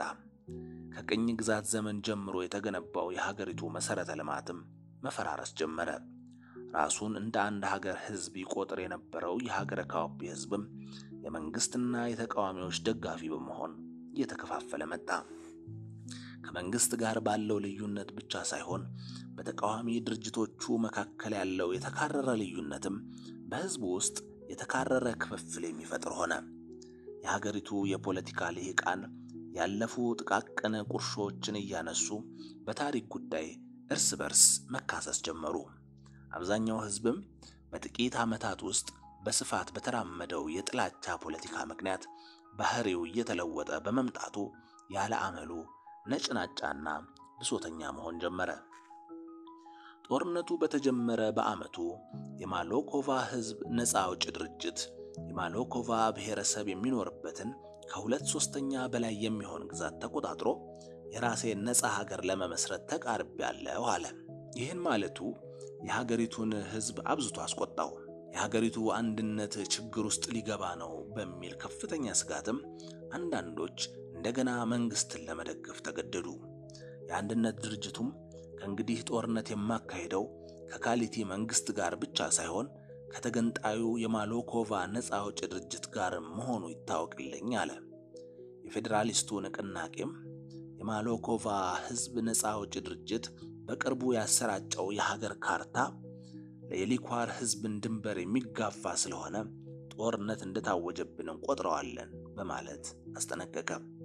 ጦርነቱን መቋቋም እየከበደው የመጣው የካሊቲ መንግስትም የአየር ኃይሉን በመጠቀም ጭምር ታጣቂ ኃይሎችን ብቻ ሳይሆን ንጹሃን ዜጎችንም በጭካኔና በገፍ መጨፍጨፍ ጀመረ። በ6 ወር ያልቃል የተባለው ጦርነት ከጊዜ ወደ ጊዜ እየተራዘመ ግን ደግሞ የሚያስከትለው እልቂትና ውድመት እየተባባሰ ዓመታትን ማስቆጠር ቀጠለ። 2፣ 3፣ 4፣ 5 ዓመታት እንደዋዛ ነጎዱ። የሀገሪቱ የፖለቲካ ቀውስ እየተባባሰ መምጣት የእኔን ቤተሰቦች ግንኙነትም በዚያው መጠን እያወቀው መጣ። ዴሞክራሲ ለሀገረ ካኦፒ የሚለው ጥያቄ ተጠናክሮ የመንግስት ግልበጣን ካስከተለ በኋላ ቀስ በቀስ አባትና እናቴም የሀገሪቱ የፖለቲካ ክፍፍል ሰለባ በመሆን ሰላማቸውን እያጡ መጡ። ጦርነቱ ሲባባስና የሀገሪቱ ፖለቲካ ብሔረሰብ ተኮር እየሆነ ሲመጣ ቅራኔያቸው የበለጠ ተካሮ መኝታ ቤታቸውን በመለየት አብረው ማደር ጭምር አቆሙ። ወላጆቼ በማንኛውም ሰው መካከል ሊከሰት የሚችለውን የፖለቲካ አስተሳሰብ ልዩነት ግላዊ አድርገው ከማየት ያለፈ ስልጣኔና ብቃት አላቸው ብዬ አምን ስለነበር በተከሰተው ነገር ተደናገጥኩ። እኔ የምኖረው እናትና አባቴ በሚኖሩበት ግቢ ውስጥ ስለሆነ ብዙውን ጊዜ ወደ ቤቴ ከመግባቴ በፊት ወደ እናትና አባቴ ቤት ጎራ የማለት ልማድ ነበረኝ። አሁን ግን በቤታቸው ውስጥ ሰላም ስለጠፋና በአንድ ጠረጴዛ ዙሪያ ከበን ራት መብላትም ስላቆምን አልፎ አልፎ ካልሆነ በስተቀር ወደ ቤታቸው የመሄድ ፍላጎት የለኝም። በእነሱ ሰላም ማጣት ደስተኛ እንዳልሆንኩ ስለሚያውቁ እነሱም እንድጎበኛቸው እምብዛም አይገፋፉኝም። እንዲያውም ከኔ በተሻለ ከአባቴና ከእናቴ ጋር ግንኙነቷን የቀጠለችው ለፖለቲካም ሆነ ለማንነት ጥያቄ ምንም አይነት ቦታ የሌላት ሚስቴ ጄኒን ሆናለች። አንድ ቀን አመሻሽ ላይ በጊዜ ከስራ ስመለስ ድንገት ስሜቴ ገፋፋኝና ወደ ወላጆቼ ቤት ጎራ አልኩ። ከጥበቃ ሰራተኞቹ ጋር ሰላምታ ተለዋውጬ ወደ ውስጥ ስገባ ቤቱ ጭር ብሏል። በየኮሪደሩ ስዟዟር አባቴ በአንዱ አነስተኛ የመጠጥ ክፍል ውስጥ ብቻውን ተቀምጦ ውስኪ እየጠጣና የዕለቱን ዘካኦፒ ጋዜጣ እያነበበ አገኘሁት።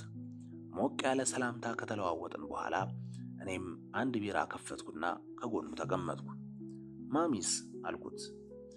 የሚያነባውን ጋዜጣ ወደ ጎን እያስቀመጠና የንባብ መነጽሩን እያወለቀ ክፍሏ ውስጥ ትሆናለች፣ ካየኋት 1 ሳምንት ሳያልፍ ይቀራል ብለህ ነው አለኝ ደስተኛ በማይመስል አገላለጽ። በእናትና በአባቴ ያለ መግባባት ጉዳይ ላይ ጥያቄ ማቅረብም ሆነ አስተያየት የመስጠት ፍላጎት ኖሮኝ አያውቅም። አሁንም ምንም ማለት አልፈለኩም። ሰላም ልላት ስለፈለኩ ብቻ ከተቀመጥኩበት ተነሳውና ወደ እናቴ መኝታ ክፍል አመራው። ገና መኝታ ክፍሏ ከመድረሴ በፊት ኮሪደር ላይ በሚገኝ ባለ 2 ወንበር አነስተኛ ሶፋ ላይ ተቀምጣ አገኘኋት። እሷም እንደ አባቴ ጋዜጣ እያገላበጠችና የሆነ ቀለም የሌለው መጠጥ እየጠጣች ነበር ያገኘኋት። ከመቀመጫዋ ተነስታ እየሳመችኝ ኦሊንጎ ዛሬ ምን እግር ጣለ አለችኝ።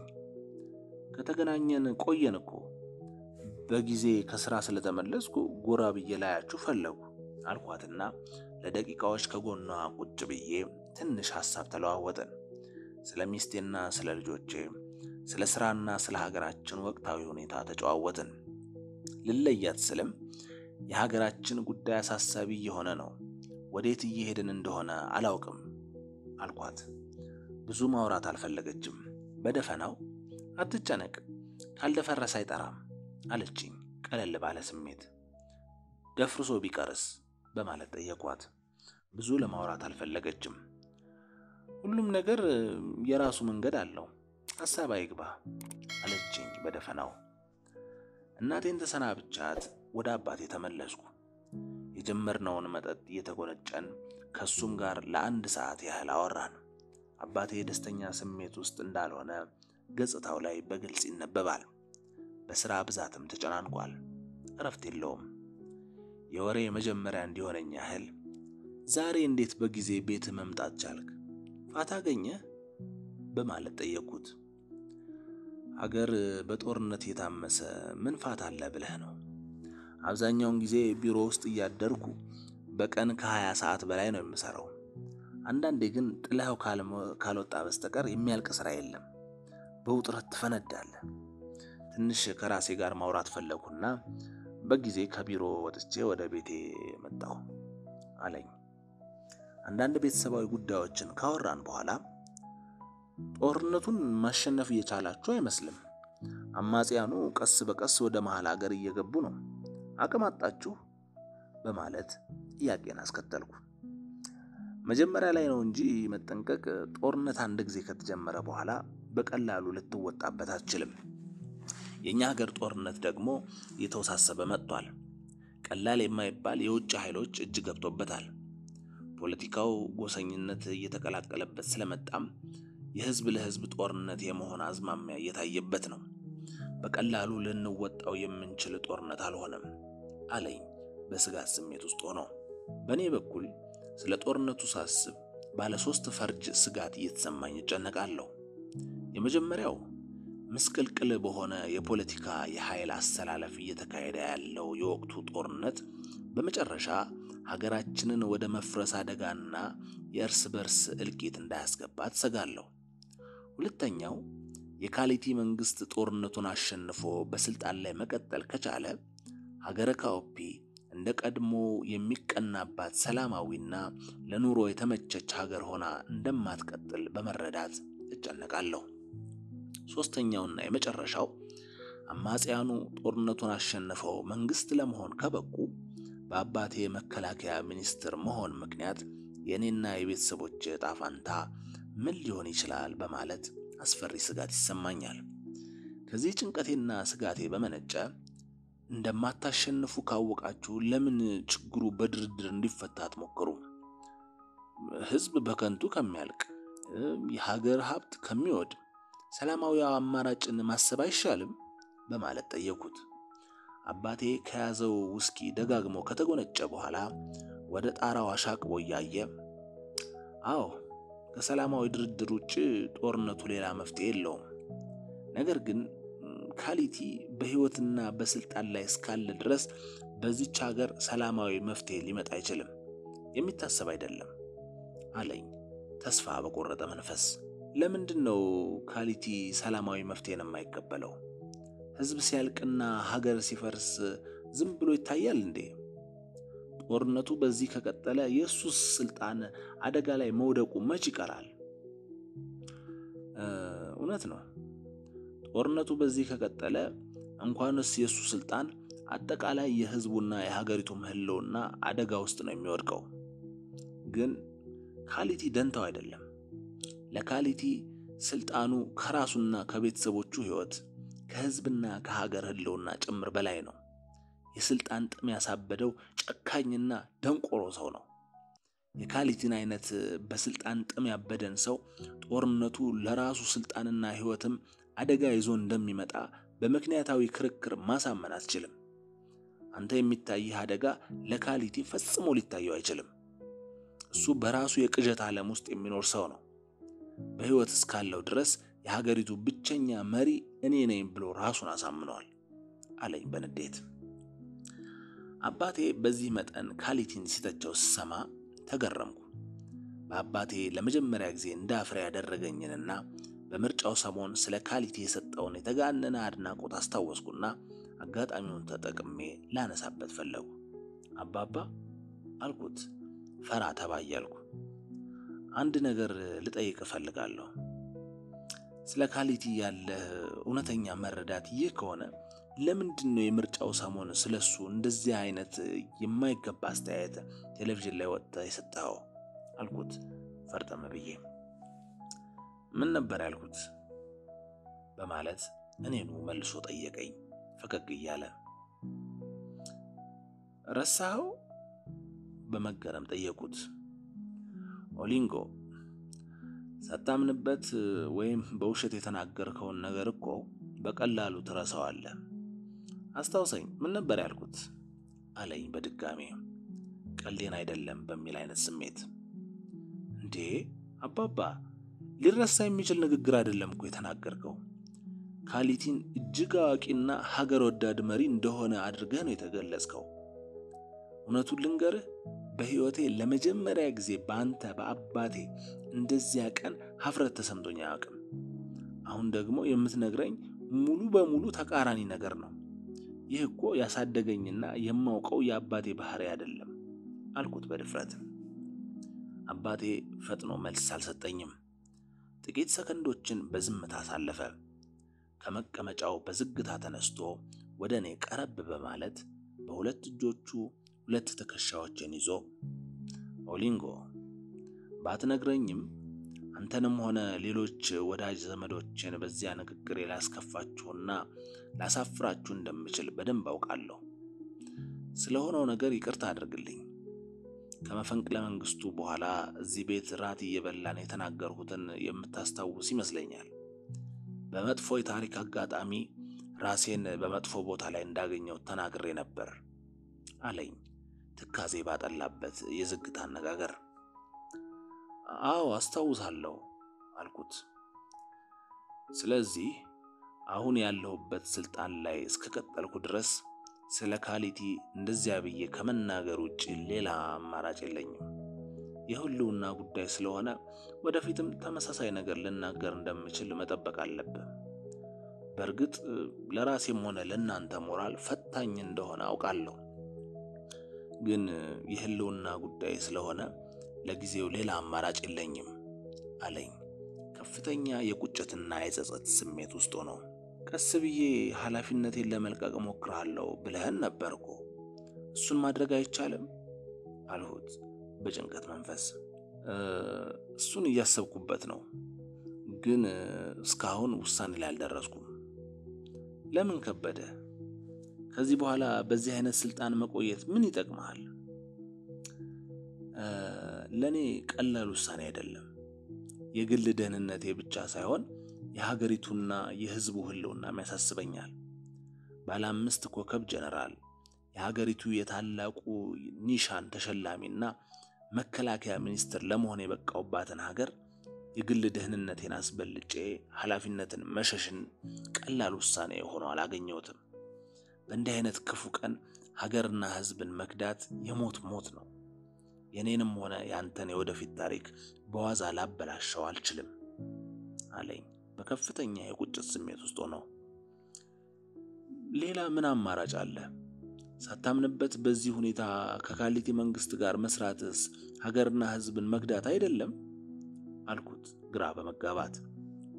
ተጨማሪ ውስኪ ወደ ብርጭቆ እየቀዳ አልተሳሳትክም፣ ልክ ነህ። በዚህ ሁኔታ አልቀጥልም፣ እያሰብኩበት ነው አለኝ ባጭሩ። ከዚያ በላይ ከአባቴ ጋር ብዙ መቆየት አልፈለኩም። በቅርብ ተመልሰን እንደምንገናኝ ቃል ተግባብተን ተለያየን። ወደ ቤቴ እየሄድኩ አስብ የነበረው ውሸታምነትን አምሮ የሚጠላው አባቴ በአደባባይ ውሸት ለመናገር በዚህ መጠን ከደፈረ ካሁን በኋላ ሌሎች ፖለቲከኞች የሚያወሩትን እንዴት ላምን እችላለሁ እያልኩ ነበር። ለአባትና እናቴ ብቸኛ ልጅ ስለሆንኩ እኔ ለነሱ እነሱም ለኔ ያላቸው ቅርበትና ፍቅር ከፍተኛ ነው። ትዳርም ከመሰረትኩ በኋላ በአንድ ግቢ ውስጥ አብረን የምንኖረው እንዳንራራቅ ስለምንፈልግ ነው። ለዚህ ሁሉ ዓመታት አብረን ስንኖር ግን አባትና እናቴ እንዲህ እንዳሁኑ አልጋ ላይ አይቶ የሚያስተኛ አለመግባባትና ጠብ ገጥሟቸው አያውቅም። እናትና አባቴ አብረው በኖሩበት ዘመን የገጠሟቸውን በርካታ ችግሮች በመግባባትና በጽናት መሻገር የቻሉ ጥሩ ባለትዳር ብቻ ሳይሆኑ ጥብቅ ጓደኛሞችም ነበሩ። ከሁሉም በላይ በልዩነት ውስጥ ተቻችሎና ተከባብሮ የመኖር ከፍተኛ አቅምና ችሎታ ያላቸው ባልና ሚስት ናቸው። እኔ አሁን ላይ ለምገኝበት ከማንም ጋር ተግባብቶ የመኖር ሰብዕና ያበቃኝ ዋና ምክንያትም ይህ የወላጆቼ በልዩነት አብሮ የመኖር በጎ ባህሪ ነበር። ወላጆቼ ከ42 ዓመት በላይ ሌሎችን በሚያስቀና ፍቅርና መግባባት አብረው የኖሩት በአኗኗር ዘይቤ፣ በፖለቲካ አመለካከትና በሃይማኖት ጭምር የተለያየ አመለካከት ያላቸው ነበር። እናቴ ሰው ምን ይለኛል ሳትል በራሷ ምርጫና ፍላጎት ሕይወትን የምትኖር ሰው ስትሆን፣ አባቴ ግን እሱ ባያምንበትም እንኳ በይሉኝታ ከሌሎች ጋር ተመሳስሎ መኖርን የሚመርጥ ሰው ነው።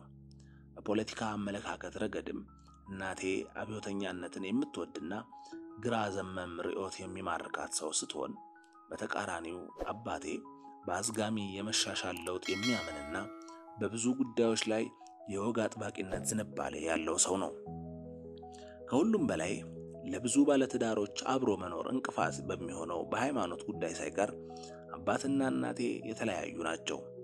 አባቴ ራሱን ጥሩ ክርስቲያን አድርጎ የሚያይ የካቶሊክ ሃይማኖት ተከታይ ሲሆን፣ እናቴ ግን ከአንድ ፈጣሪ ወይም ከራቆ መኖር ውጪ በማንኛውም ነገር የማታምን የማሎኮቫ ጥንታዊ እምነት ተከታይ ነች። በተለምዶ እኔ ራሴን እንደ ካቶሊክ ክርስቲያን የምቆጥር ብሆንም የማሎኮቫዎች እምነት አብዝቶ የሚመስጠኝ ሰው ነኝ። ማሎኮቫዎች ራቆ ብለው የሚጠሩት ሊታይ ሊዳሰስና በስዕልም ሆነ በቃላት ሊገለጽ የማይችል አንድ የዓለም ፈጣሪና ተቆጣጣሪ አምላክ አለ ብለው ያምናሉ። ከዚያ ውጭ ግን የሰው ልጅ ከየት መጣ፣ ከሞተስ በኋላ ወዴት ይሄዳል የሚለውን ጥያቄ መልስ ሊያውቀው የሚችለው ራሱ ፈጣሪ የሆነው ራቆ እንጂ እኛ ፍጡራን የሆነው ሰዎች አይደለንም ብለው ያምናሉ። ራቆ የሰው ባህሪ የሌለው የዓለም ሁሉ ፈጣሪና ገዢ ስለሆነ በጸሎትም ሆነ በቅዳሴ ውለታ እንዲፈጽምም ሆነ ይቅርታ እንዲያደርግ ሊጠየቅም ሆነ ሊወደስ አይገባውም ባይ ናቸው። ሊጠየቅ ሊወደስና ሊፈራ የሚገባው የሰው ልጅ እንጂ ፈጣሪ አይደለም ብለው ያምናሉ። በዚህም ምክንያት ማሎኮቫዎች መጾምና መጸለይ አያውቁም። የጋራ የአምልኮ ስፍራም የላቸውም። ማሎኮቫዎች ማንኛውን ነገር የምናስበው ራቆ በፈጠረልን ነፃ አእምሮ ስለሆነ አንድ ነገር ጥሩና ትክክል የሚሆነው እያንዳንዳችን ተገቢና ጠቃሚ ነው ብለን ባመንበትና ባሻን መንገድ መኖር ስንችል ነው ይላሉ። ማሎኮቫዎች ከዚህ እምነታቸው ጋር በተያያዘ የማንንም ሃይማኖት ስህተት ነው ብለው አይተቹም፣ አይቃወሙም። የራሳቸውን እምነትም ትክክል ነው ብለው ሌሎችን ለማስተማርና ለማሳመን አይሞክሩም። የማሎኮቫዎችን እምነት በጽሑፍ ማሰራጨትም ክልክል ነው። በአጭሩ ሃይማኖት የግል ነው በሚለው አመለካከት ከልብ የሚያምኑ ናቸው። ማሎኮቫዎችን ከሁሉም በላይ ልዩ የሚያደርጋቸው ሞትን በሚመለከት ያላቸው ፍልስፍና ነው። ሰውን ሰው ያደረገው ሞት ነው የሚል አመለካከት ስላላቸው ሞትን በማሞገስና እንደ ጥሩ ነገር በጸጋ በመቀበል ይታወቃሉ። እንድንሰራ፣ እንድንወዳደር፣ እንድንበላና እንድንጠጣ ተስፋና ምኞት እንዲኖረን፣ በጎ ሰዎች እንድንሆን፣ በአጠቃላይ ሕይወትን ትርጉም ሰጥተነው እንድንኖር የሚያደርገን ሞት ስለሆነ የራቆ ትልቁ ፈጠራና ስጦታ ሞት ነው ብለው ያምናሉ። ማሎኮቫዎች ለሞት ያላቸውን ክብርና አድናቆት ለመግለጽ ሲሉም በቤታቸው ውስጥ በሚገኝ በግልጽ የሚታይ ግድግዳ ላይ ሲሞቱ የሚከፈኑበትን ጨርቅ ሰቅለው ያስቀምጣሉ። በየቀኑ ሟች መሆናችንን ማስታወስ ለሕይወታችን ስኬታማነት እጅግ ጠቃሚ ግብዓት ነው ይላሉ። እናቴም በመኝታ ቤቷ ግድግዳ ላይ መከፈኛዋን ሰቅላለች።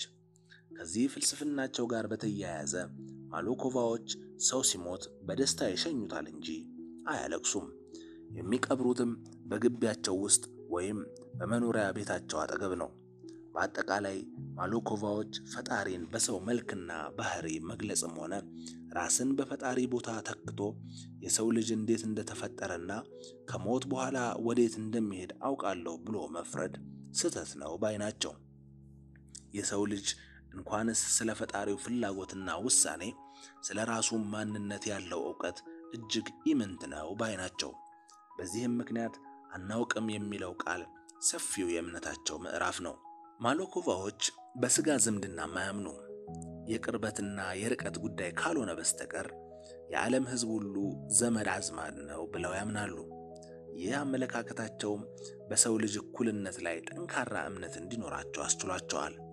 እንኳንስ የሰው ልጅ እንስሳትም እንደኛው በራቆ የተፈጠሩ ወገኖቻችን ናቸው ብለው ስለሚያምኑ ወተትና እንቁላል ከመመገብ ባለፈ ስጋ አይበሉም። የኔ እናት አይነቶቹ የማሎኮቫ ተወላጆች ከተማ ገብተው ዘመናዊ ኑሮ ሲኖሩና ከሌላ ጎሳ ተወላጅ ጋር ሲጋቡ ሕጋዊ ጋብቻ የሚፈጽሙ ቢሆንም ማሎኮቫዎች ግን በጋብቻ አያምኑም። ወሲብና መውለድ እንጂ ጋብቻ ተፈጥሯዊ አይደለም ብለው ስለሚያምኑ ሕጋዊም ሆነ ባህላዊ ጋብቻ አይፈጽሙም። እናትና አባቴ በብዙ ጉዳዮች የተራራቀ ማንነት ባላቸው ወላጆች አድገውና ሰፊ ልዩነት በመካከላቸው እያለም አብረው ሲኖሩ በሐሳብ ልዩነት አንድም ቀን ተኮራርፈው እንደሚያውቁ አላስታውስም። የሰው ልጆች ሊሞቱለት እንደሚችሉ የሚነገርለት የሃይማኖት ጉዳይ እንኳ ለእናትና ለአባቴ ያለ መግባባት ምክንያት ሆኖባቸው አያውቅም። አባቴም ሃይማኖቱን ለእናቴም ሆነ ለእኔ በፍጹም ለመስበክ ሞክሮ አያውቅም። እናቴም የምትከተለው እምነት ስህተት እንደሆነ ከክርስቲያኖች ትችት ሲገጥማት እኔ እምነቴን የወረስኩት ከአያት ከቅድመ አያቶቼ ነው፣ እናንተ ግን ሃይማኖታችሁን የወረሳችሁት ከቅኝ ገዢዎቻችሁ ነው በማለት ከመመለስ ባለፈ ዝርዝር ጉዳይ ውስጥ ገብታ ለመከራከር አትሞክርም።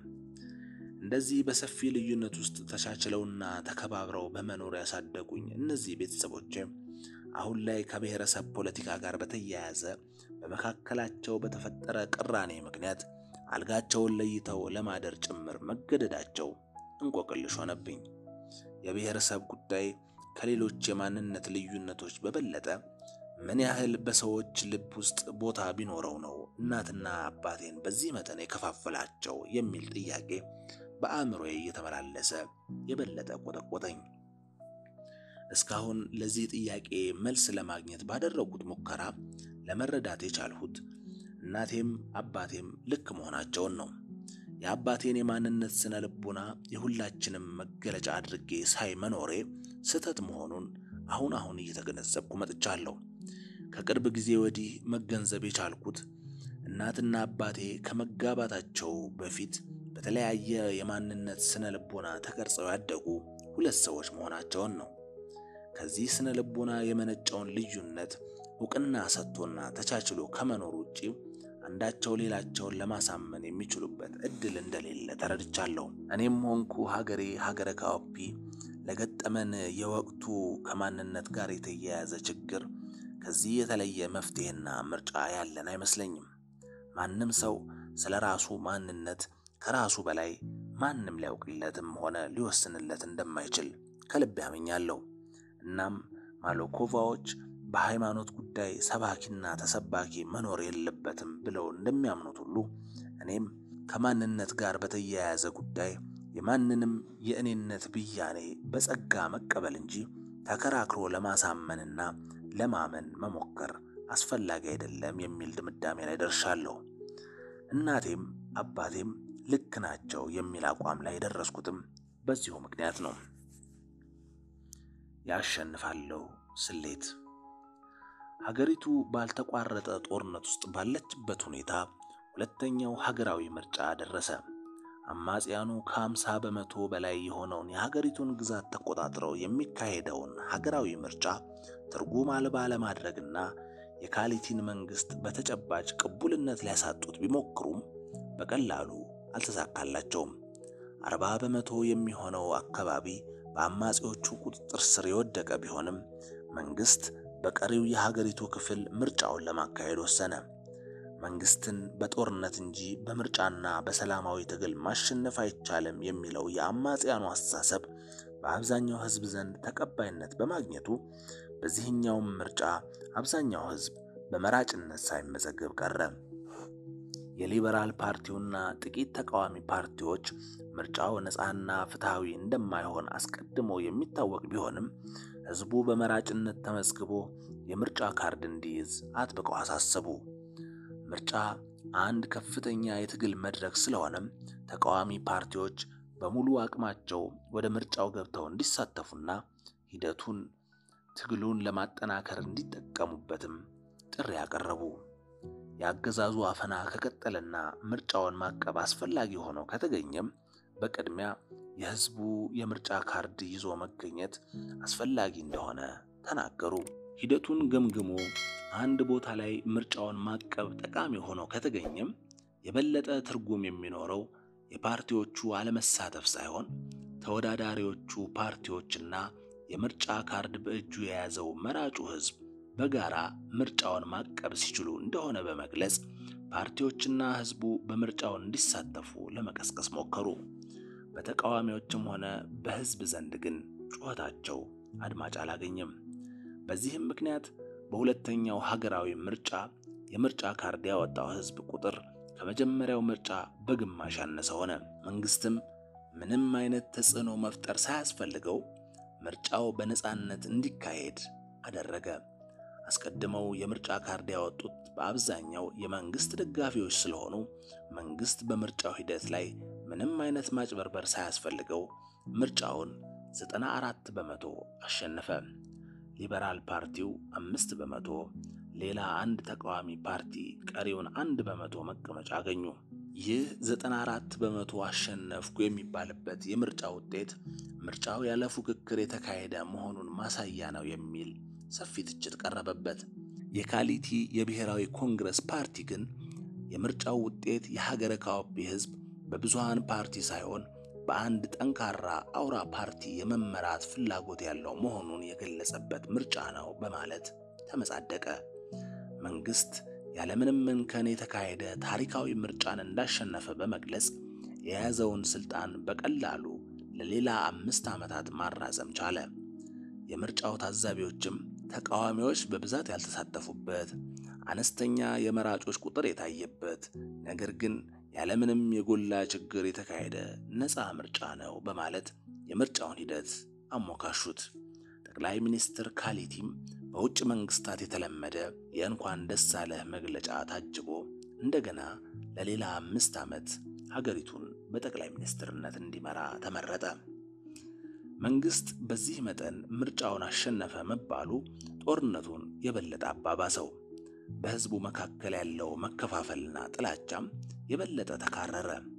ከጦርነቱም በተጨማሪ የሽብርተኛነት ድርጊት በሀገሪቱ የተለያዩ አካባቢዎች መፈጸም ጀመረ። ሰዎች በብዛት በሚሰባሰቡባቸው ቦታዎች ፈንጂዎች እየተወረወሩ ህዝቡ የዕለት ተዕለት ሰላሙን እያጣ መጣ። ለግል ጥቅም ሲባል የሚፈጸም ዘረፋና አፈናም ተስፋፋ። ጦርነት ከሚካሄድበት አካባቢ የሚፈናቀሉ ሰዎችም ወደ ከተሞች በብዛት እየተሰደዱ ገቡ። ከጊዜ ወደ ጊዜ አካባቢያዊ ግጭቶች የተስፋፉ፣ የጭካኔ ግድያዎችም እየተበራከቱ መጡ። ሰውን ከገደሉ በኋላ አካሉን በስለት ቆራርጦ መጣል፣ የሰውን አስክሬን በሞተር ሳይክልና በመኪና እየጎተቱ በከተማ መሃል ማሳየት፣ ሰውን በቁሙ በእሳት ማቃጠል፣ የገደሉትን ሰው አስክሬን አውሬ እንዲበላው በየጫካው መጣል፣ ሴት ልጆችን በጭካኔ መድፈርና ማሰቃየት የመሳሰሉ የጭካኔ ድርጊቶች የተለመዱ የዕለት ተዕለት ዜናዎች ሆኑ። ህዝቡ በሂደት ሞትን ብቻ ሳይሆን የጭካኔ አገዳደልን መስማትና ማየትን ጭምር እየተለማመደው መጣ። ስለ ሀገረ ካኦፒ ህዝብ ሰላም ወዳድነት፣ ጨዋነት፣ ሀገርና አንድነት አፍቃሪነት ሲወራ የኖረው በጎ ነገር ሁሉ ባዶ ተረት ሆነ። በሀገሪቱ ያሉ የውጭና የሀገር ውስጥ አልሚዎች ሀገሪቱን እየለቀቁ ወጡ። ወደ ሀገሪቱ ይጎርፉ የነበሩ ጎብኚዎችም መምጣት አቆሙ። ፋብሪካዎች እየተዘጉ፣ ስራ አጥነት በከፍተኛ መጠን አደገ። ሙስናና የኮንትሮባንድ ንግድ በዚያው መጠን ተስፋፋ። ከፍተኛ የዋጋ ግሽበትና የኑሮ ውድነት ተከሰተ። የህዝቡን ድጋፍ ሳያገኙ በመቅረታቸው ውጤታማ ሳይሆኑ ቢቀሩም የሀገሪቱ የጭነት ተሽከርካሪዎችና የባቡር ሾፌሮች፣ ፓይለቶችና መርከበኞች ተከታታይ የሥራ ማቆም አድማ መቱ። የሀገሪቱ የተማረ የሰው ኃይልም የተሻለ ኑሮ ፍለጋ ወደ ውጭ ሀገራት በገፍ መሰደድ ጀመረ። ጦርነቱ ወደ 10ኛው ዓመት እየተቃረበ ሲመጣ የመንግስት ሕግ የማስከበር አቅም የበለጠ ተዳከመ። ስርዓት አልበኝነት በከፍተኛ መጠን ተስፋፋ። ሀገሪቱ በታሪኳ አይታው ወደማታውቅ የኢኮኖሚ ቀውስና የእርስ በርስ ጦርነት ገባች። የውጭ ኃይሎች ጦርነቱ በሰላማዊ ድርድር እንዲፈታ የሚያደርጉት ጥረትም ሰሚ አጣ።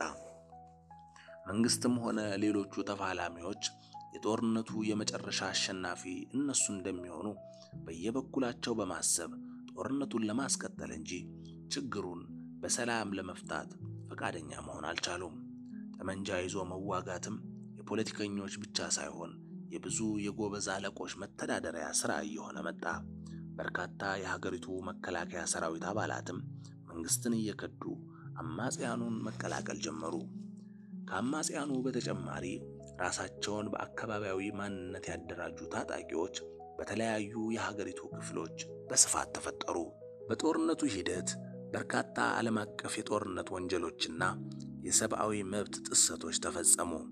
መንግስትም ሆነ የተቃዋሚ ኃይሎች በወንጀል ድርጊት እጃቸው መግባቱም የወደፊት ተጠያቂነትን በመፍራት ማሸነፍን ብቸኛ ውጤት አድርገው እንዲያስቡ በማድረግ ለሰላማዊ ድርድር መኖር የበለጠ እንቅፋት እየሆነ መጣ። በአጠቃላይ እስካሁን በተካሄደው ጦርነት ወደ 2 ሚሊዮን የሚጠጋ ህዝብ ሲሰደድ ግማሽ ሚሊዮን የሚጠጋ የሀገሪቱ ህዝብ ህይወቱን አጣ። የሀገሪቱ መሰረተ ልማት እንዳልነበር ሆኖ ፈራረሰ። ያቺ በሰላሟና በሀብቷ ዓለም ይቀናባት የነበረች ሀገረ ካኦፒ ከ10 ዓመት የእርስ በርስ ጦርነት በኋላ የመኖር ያለመኖር የህልውና ጥያቄ ውስጥ ወደቀች። በሰላማዊ ትግል 120 ሰው በመሞቱ ከጫፍ ጫፍ የተንጫጫው ዓለምም ግማሽ ሚሊዮን የሚጠጋ ህዝብ በእርስ በርስ ጦርነት ሲያልቅ ግን ከንፈርን ከመምጠጥ ያለፈ ትኩረት ሊሰጥ አልቻለም። 120 ሰው በመገደሉ ምክንያት ሰላማዊ ትግል በሀገሪቱ እንደማይሰራ ተረጋግጧል ይሉ የነበሩ አማጽያን ግማሽ ሚሊዮን የሚጠጋ ህዝብ በጦርነት ማለቁን ካዩም በኋላ ግን ጦርነት እንደማይሰራ ተረጋግጧል ሊሉ አልቻሉም። በተለመደው የእኛ እናሸንፋለን ስሜት ጦርነቱን መቀጠል መረጡ። የሐሳብ ገበታ ሐሳብ ያለ ልዩነት በሚዛናዊነት እንዲሁም በአሳታፊነት የሚንሸራሸርበት ቤት። በሐሳብ ገበታችን ወቅታዊ፣ ማህበራዊ፣ ፖለቲካዊ እንዲሁም የህግ ጉዳዮች በስፋት በጥልቀትና በአካታችነት ይቀርባሉ።